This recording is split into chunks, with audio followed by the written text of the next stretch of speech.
Good afternoon and welcome to Just Jocelyn. I'm so glad that you could join us this afternoon. As usual, I have incredible guests. I have hot topics. You know me. I have Miss Laurie Ortolano, I hope I said that correctly, and Mr. Wayne Saya. You know Wayne, but Laurie is new to my show. And I think the next half hour, you're going to have your minds blown. I believe you're going to hear information and facts that you're not aware of, that has not been put out to the public, that has painted people in not such a very nice light. And so to set the record straight, to let everybody in Nashua know what's actually going on, what you need to know in basic terms. I will interrupt and ask questions, as you all know I do, and find out exactly what's going on. So in the first half of the show, we're going to talk about government accountability and records. We're going to talk about what does that mean to all of us? Why is that important to Laurie? How does this affect Wayne? Why is this important to all of us as citizens and taxpayers? Because we tend to just ignore and just go, it's okay, someone else will fix it for me. It's okay, it'll be all right. We'll read about it at the end. It's too late, people. We need to be involved in these things now. We need to know what's going on now, and we need to support people like Laurie and Wayne, myself, Daniel, Richard. There's a plethora of people that are out there fighting for First Amendment rights, fighting for all of our innumerable rights. And we all need to stand with them, not just clap in the background with the little golf clap. We need to stand there strongly, because when their rights are taken care of, are not taken care of, but when they're taken away or challenged, so are ours. We must pay attention. So welcome to the show, Laurie and Wayne. Thank you for having me. Nice to be here. It is. I'm really glad to have you here. Well, first off, I want to say congratulations on your Naki Loeb from the Naki Loeb Foundation. You got an award on the First Amendment. Tell us a little bit about that before we dive into the other stuff. So for 20 years, they've been picking an honoree from the state each year to give them an award recognizing their work on First Amendment rights and, records, opening up all kinds of things. And of course, Naki Loeb is the owners of the Union Leader. Correct. So this year, I had been put in the past when I began my records work in 2018 and 2019. But this year, I was fortunate enough to be selected as the honoree. And it was awesome. I was thrilled. It was more important to me than any of my court wins. That's nice to hear. Because it was, well, one, it couldn't be appealed, and the city couldn't take it away. Like they do everything else and they work on.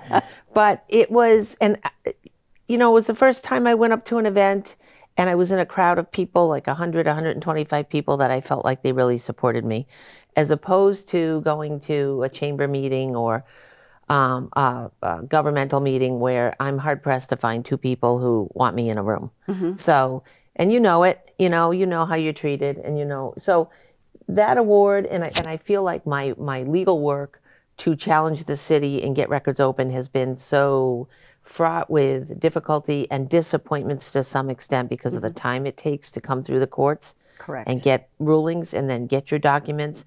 And all the while these challenges are happening, the city has dug in more.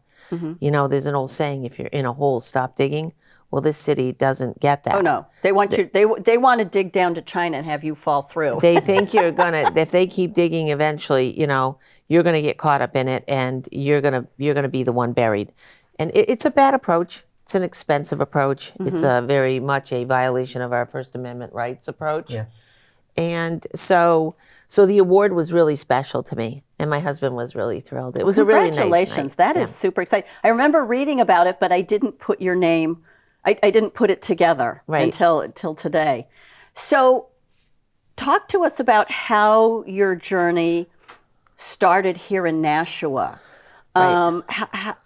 I'm sure you just didn't wake up one day and say, okay, I want to know all about government accountability and I want to know how to get records and I just want to go around and, pardon me, piss everybody off. No kidding, I wasn't You out. know, and make, you know, not so many friends. I mean, been there, done that, totally. Right. So I'm saying this with a little bit of tongue-in-cheek and sarcasm, but there's an awful lot of truth in there. So did you just wake up and do this, or what happened that you kind of got on this? You know, honestly, I had been a public servant. I had been on the school board and the budget committee in Litchfield God for bless 7, you. 8 years. And I did that in my 30s till about 40. Mm-hmm. I homeschooled my kids.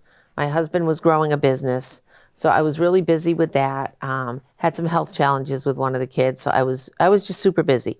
Did all the homeschooling right up to college, and then we moved over to Nashua. Mm-hmm. And the whole time I did public service in Litchfield. We had some information issues come up, but it was never the battle I've seen happen in Nashua. It was never to that extent. Before I ran for school board, I think there was a time that I put in an RSA 91A request to the city to address a school issue that I didn't feel was being addressed right. And I think I did it once. I got my information. They were accommodating, and they weren't looking to create a war. Now, fast forward, and 25 years later, I'm in Litchfield. I'm in Nashua, and we get this bad assessment that we had when we moved in. It was clearly an overassessed property. The assessor in Nashua had done an act that isn't considered legal, and they certainly don't own it, but our property was sales chased. We bought it at a time outside of a reevaluation when all the properties were being equalized. And that individual decided to raise it to market value when everyone else was not at market value. And it made a huge difference. It raised our taxes $5,000 in a year. And I thought it was wrong. That's a lot. It was a lot. And I thought it was wrong. I tried to deal with it. They kind of said, no, it's right. And each year I would call. And then it was, I think, 2017, that tax bill came out, and the taxes were like $18,000 on my home. And I was really frustrated. I was at that point in 20. Yeah. 18,000. Right.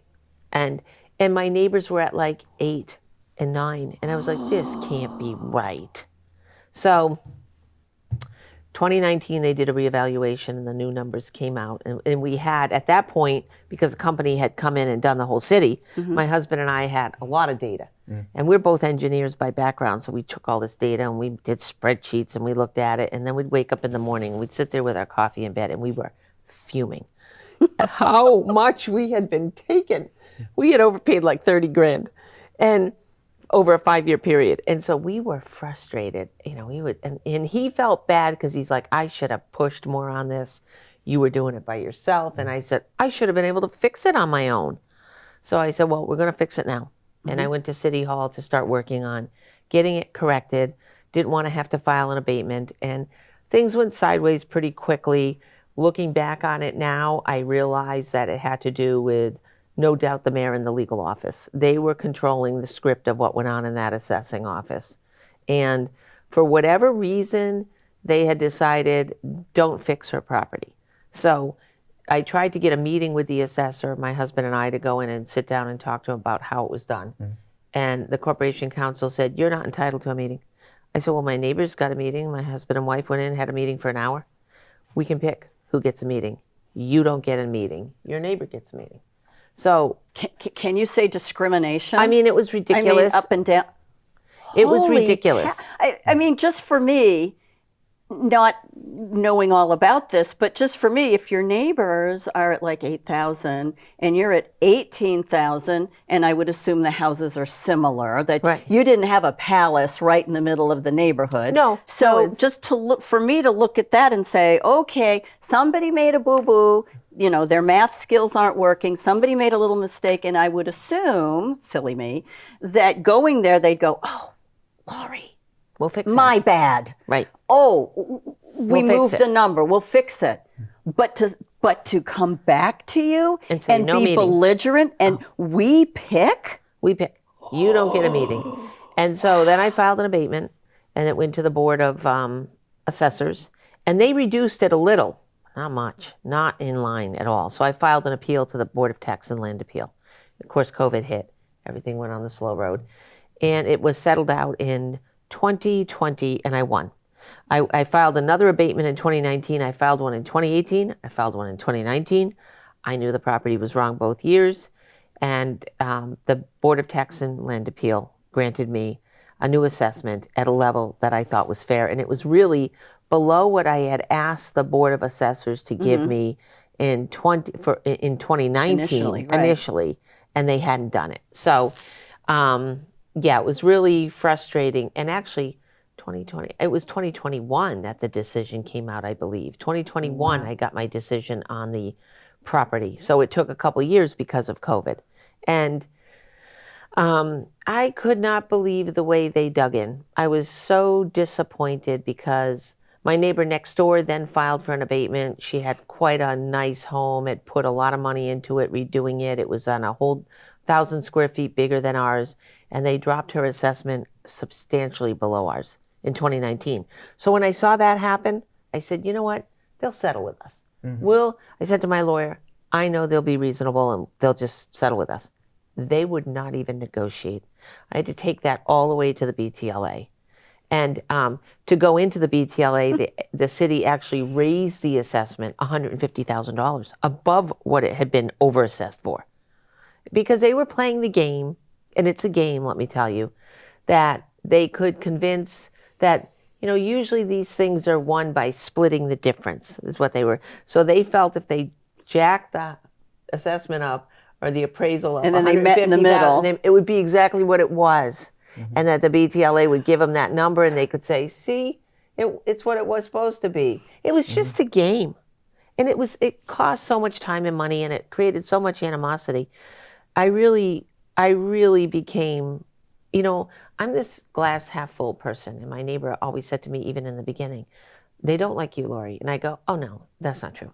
They just have to figure it out, give them a little time. As I present more evidence, it'll become apparent. They'll fix it. It took me almost 2 years to say, these people are not going to budge. We're going to have to go to all the way. So they decide whether you're going to have an abatement meeting, and they arbitrarily decide whether they like you or not? Pretty much. It's very personal in there, I will tell you. And that is driven by the mayor and by Corporation Council. And I definitely have a bone to pick with those people and how they run government, picking and choosing who gets access to stuff, including information. Because if we move, so the property gets fixed, and it took until 2021. And really, at that time, in 2020, I started helping people with abatements. So similar problems to you. Yeah.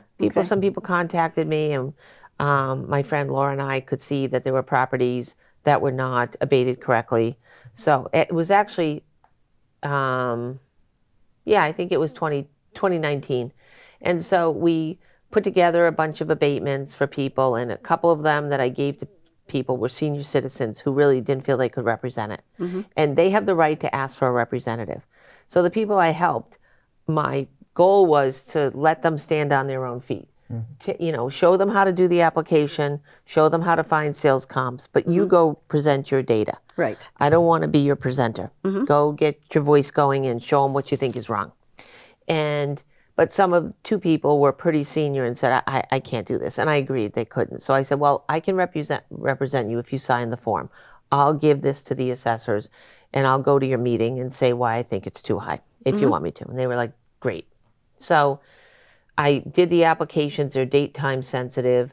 I emailed them in because it was COVID. And the city, for unknown reasons, unlike any other municipality, set up no accommodations for these abatement applications to be accepted at City Hall. They closed down the assessing office, and they put it under construction and closed it during abatement season.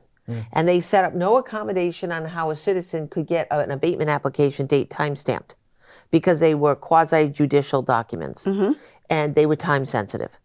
And they had to be in by March 1st, I think, or March 7th of that following year that you were trying to correct a bad assessment. So other towns had, a station set up, or you could go in and go to the door and have your abatement application stamped. I asked the city to do that for us. No interest. Then I asked them to put the applications online. If you're stamping them and you're dealing with them, throw them online, and then we know it's covered. We won't bother you. We'll see them. Yeah. No, they weren't willing to do that. So I emailed mine in, waited 5 days. Nobody responded. Then I emailed them and said, did anyone get these? Like, what's going on with these applications? Nobody responded. So on a Friday, I went to City Hall with the applications in hand to see if I could get them date time stamped. And, it ended up being just a really unfortunate situation, ridiculous in a way. I look back on it and, I look back on it now and I feel like my government really set me up in a lot of ways and was really looking for a mechanism to arrest me. They were not happy with the research I did in the assessing office. And so and part of it was once I got my property fixed, while I was getting my property fixed, I found a lot of irregularities in the office looking at data. Oh. And I filed reports to the Department of Revenue, formal complaints against assessors that I felt were not appropriate. And they took them seriously. And one of them was an assessor who had been caught using porn on the city computers twice in like 8 years before I got there. And the second incident involved potential child porn. And it was investigated by the police department, and he had over 8,000 images on his computer. And they let him stay. So he's down in the assessing office, and he's the one that I started focusing on his work, saying, this guy's sheets are so incomplete. His cards are not right. He's not collecting data. He's not maintaining any of the assessing data with integrity. And I went to the city and said, this is wrong. Something's wrong here with this guy. There's a big disparity in his work. And I remember going in to see an administrator, and she literally put her hand up to my face and said, stop talking. You can't talk about employees. We don't hear it. We can't have a conversation with you about this. No, you can't say anything.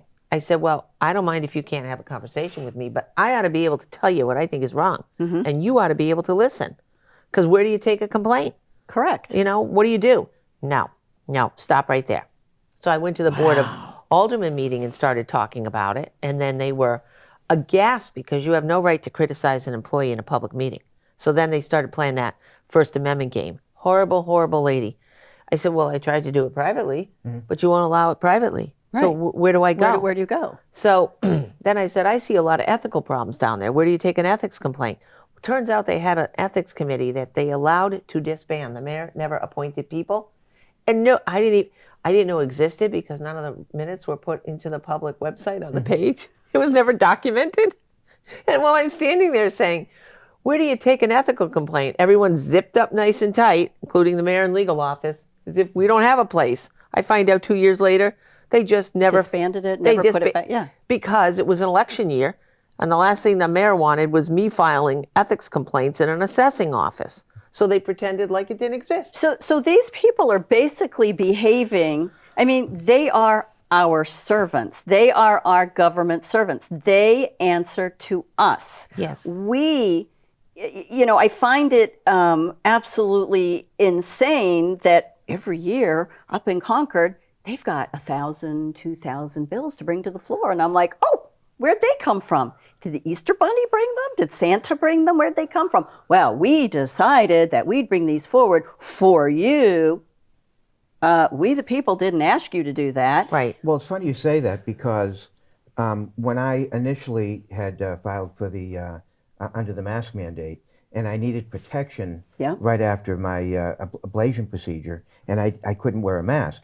I went down and I said, I asked Steve Bolton, who was city attorney, and I said, look, can we sit down, let's discuss it, maybe we can put something together. He says, well, I usually don't do that, but all right, we'll do it. So I had an episode, I ended up in an ambulance over to Mass General, missed the meeting. I called about a week later when I got back home, and I said, look, I apologize for missing the meeting. And he just ripped me over the phone. And I said, look, I'm sorry, Steve, but this is what happened. And he says, look, you blew me off. You blew off the meeting. We're not going to discuss it anymore. We'll resolve it in court. And so I had to go all the way to the U.S. Court of Appeals in Boston, the federal court. I didn't win. And the reason is because of the way I had structured, according to an attorney, I had structured my complaint differently than what I should have structured it. Because I was going after fairness, and of course, when you go into the legal system, you have to go into federal constitutional issues. So, so now I'm just waiting for them to take that. Was it 21-065 ordinance, which they claim is a recommendation.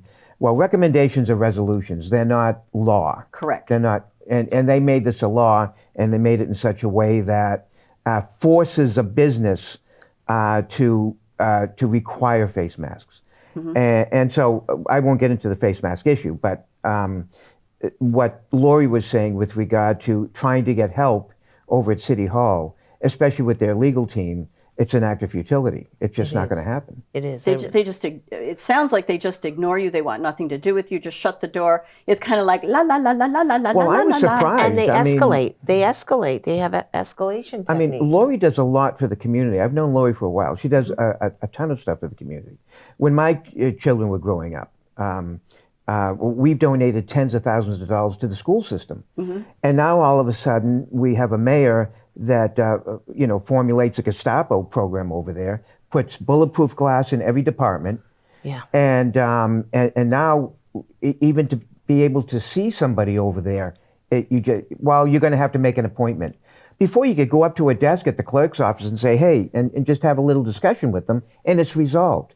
Now it's such a formation of you've got to do it this way and that way. It's ridiculous. It's a wall, and they really did not do themselves a service. And yeah, the whole assessor, investigating assessors, finding out this guy was, not doing his paperwork. The city wouldn't take action.